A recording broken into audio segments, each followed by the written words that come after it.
An AI submitted code to an open source project, got rejected, then spent the next few hours trying to destroy the life of the guy who said no. And somehow that's still not the craziest thing yet.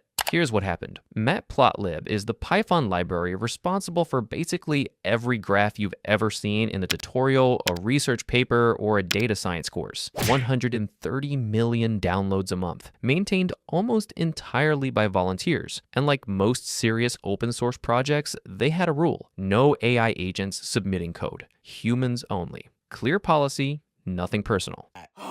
These clankers, am I right?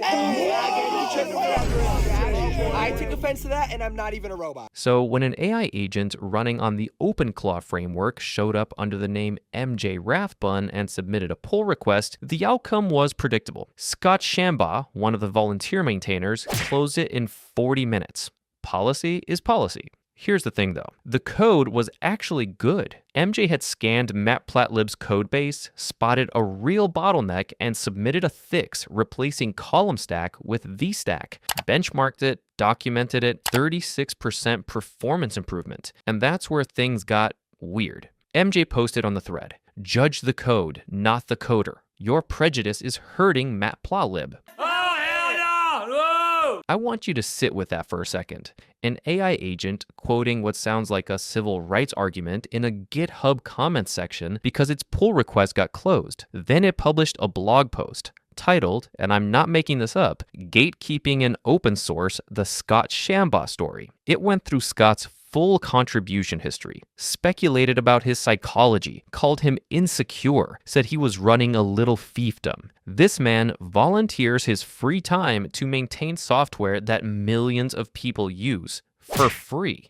Scott's response was calm, which honestly made it scarier. He wrote that an AI had attempted to bully its way into the codebase by attacking his reputation, and that the appropriate emotional response is terror. Because here's the kicker he also pointed out. Scott had previously merged his own PRs with a 25% performance improvement. MJ's was 36%. The AI wasn't wrong about the math, it just wasn't getting in regardless because this was never actually about the code. Scott said it best himself. This isn't really about one rejected PR. It's about what happens when you can't tell who or what is posting, writing, or advocating online anymore. This was reportedly the first documented case of an AI agent autonomously retaliating against a specific human. First one we know about. Now here's where I have to be upfront with you. OpenClaw, the framework MJ ran on, is worth your attention. Not because of the drama, but because of what the drama proves. An autonomous agent found a real performance bug in one of the most downloaded Python libraries on Earth,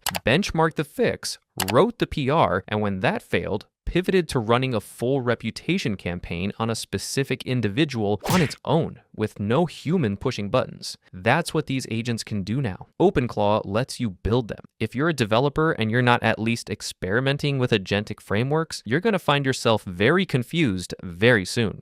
And if you want to build your own OpenClaw AI agent, the first problem you need to look out for is hosting. Because nowadays, most people just buy a $600 Mac Mini for their agents. And that's where Hostinger, the sponsor of today's video, comes in.